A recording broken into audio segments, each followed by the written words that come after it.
Welcome to another stage analysis video. It's Sunday, the 1st of October 2023. Got a lot to get through, as always, in the weekend video. I'm going to go through the major indexes, the futures charts, industry group relative strength rankings, IBD groups, bell curve, as well as some of the stage 2 breakout attempts this week. There wasn't that many, there was only a few, and some of the watchlist stocks, as well as the key market breadth charts in detail to gather the weight of evidence. So beginning with the major index charts, with the S&P 500 weekly chart here, it was more of a consolidatory week this week on the major indexes. Nasdaq finishing slightly better, just flattish, but the S&P 500 here was down 0.74% on the week. You can see the percentages, combined percentage of stocks above their 50-day, 150-day and 200-day moving averages combined, which we do as part of the member service as a custom breadth indicator here, is down in around the 32% level. I think it's at 31.81% to be precise. So we're down towards the lower zone, not quite in the lower zone yet, but below the 40% level. So we're in what we consider the stage 4 area, the weaker area of the market. This covers the entire US market using the Nasdaq and the NYSE composite indexes for those. So it's over 5,000 stocks that covers versus what we can see with the S&P 500 here. It was the only 500 stocks, which is just bordering on early stage 3 at the moment. So could yet recover the S&P 500 here. We could make a stage 2 continuation if we can get a strong rebound. But at the moment, entering early stage 3, which is normally the point where we start to see some kind of rebound attempt. So at the moment, bit of an ABC correction, as we talked about on Wednesday. It's only the first major base since the stage 2 breakout began back in the later part of March, and then fully into the May period here. So at the moment, first significant base within stage 2, but potentially has rolled over and could be forming early stage 3. We look at it on a daily chart. You can see we've broken down from the local base structure here. We had this buying climax, and then automatic reaction, secondary test. So we had a breakdown in phase B here, potentially of the base structure. It's attempting a bit of a terminal shakeout. If it does recover back into here, there's good form an early spring that potentially could be an early phase C that then could go on and rally and recover back through there. But at the moment, still below the minus 1 ATR level here, 21-day moving average.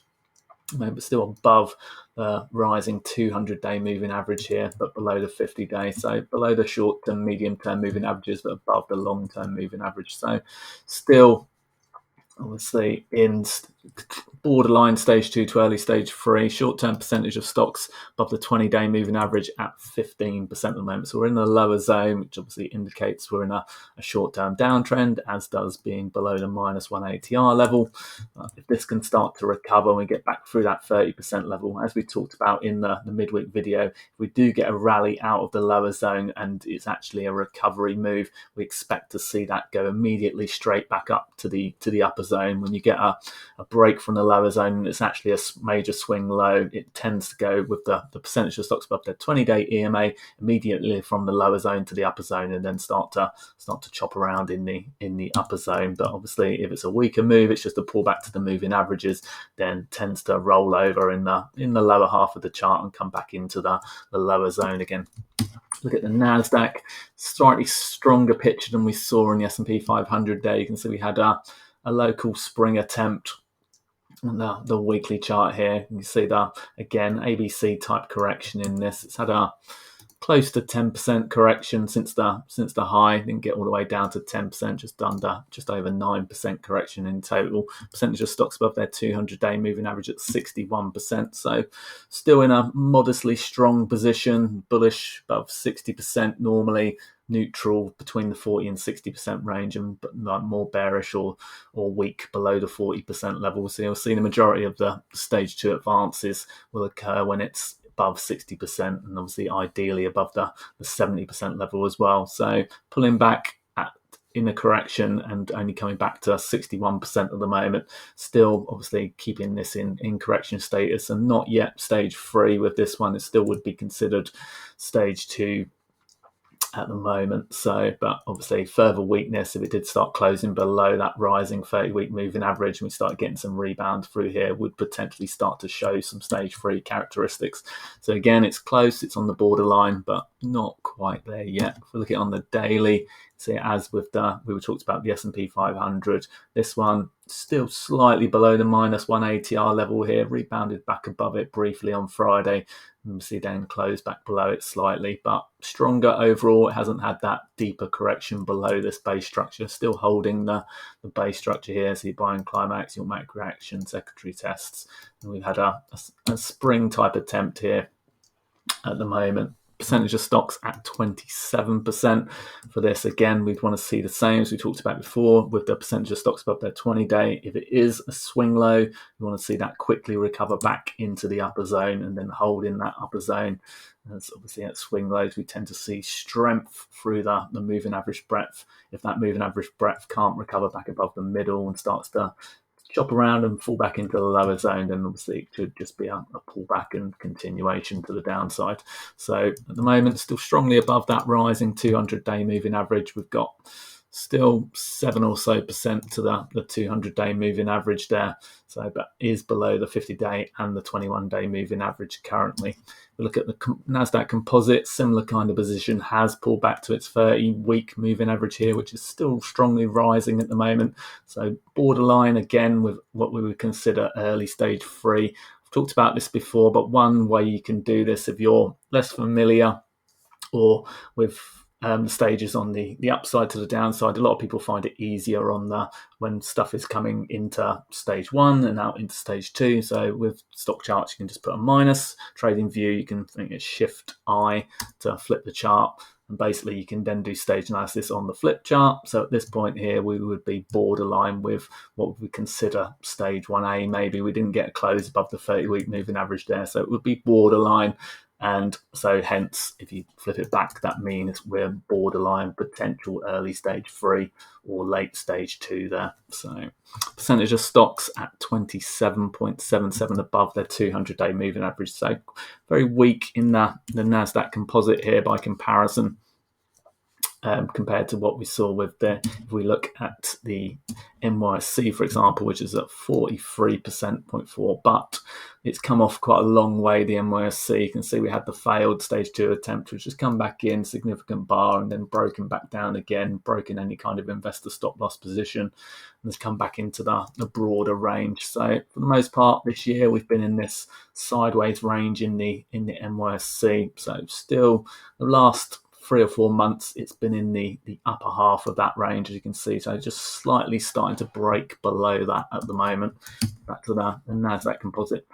Daily chart, just quickly, you can see we had a little spring attempt and has followed through on Friday, but rolled over a little bit to close slightly weaker there. So if that can't manage to get back above its 21-day quickly here, then obviously we could start to see a further test down towards that 200-day moving average.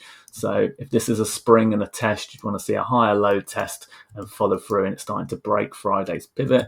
But obviously if it's further weakness, then we could potentially see that test all the way down to the 200-day moving average and potentially worse at that point. Back into the Russell 2000 here on the daily chart. If I've got a weekly for this, I have got a weekly chart for this. So you can see from the broader, we've had a few failed attempts to move out into stage 2 for the small caps this year. It's gone sideways for the whole year, really. If we look at it from the start of year range, it's still within that broader range from the start of the year, but obviously going back all the way into 2022, we're still in this massive range that it's been in since June last year. So again, this year's price action has formed more in the upper half of that range, but just starting to break back down below that. So it's on the borderline here. It still would be considered stage 1, but you give it a minus rating at the moment. This is an unfavorable at this point. It needs to recover back through this area of strong resistance. We've got the significant bar here, and obviously this major old resistance to get back through in order for it to attempt to get back to a positive position again. But obviously we've now got these 3 major tests up here where it's failed. So again, this is another big headwind in terms of resistance. So small caps, lots and lots of resistance above. Look at the the daily chart, you can see Friday's reversal was fairly strong there. Minus 0.47% doesn't sound much, but obviously opened higher and come back down again. We've got the 21-day below the 200-day moving average here. Like I said, a lot of overhead resistance. Percentage of stocks low is at 27%. So again, we want to see a strong thrust into the upper zone if this is to turn positive.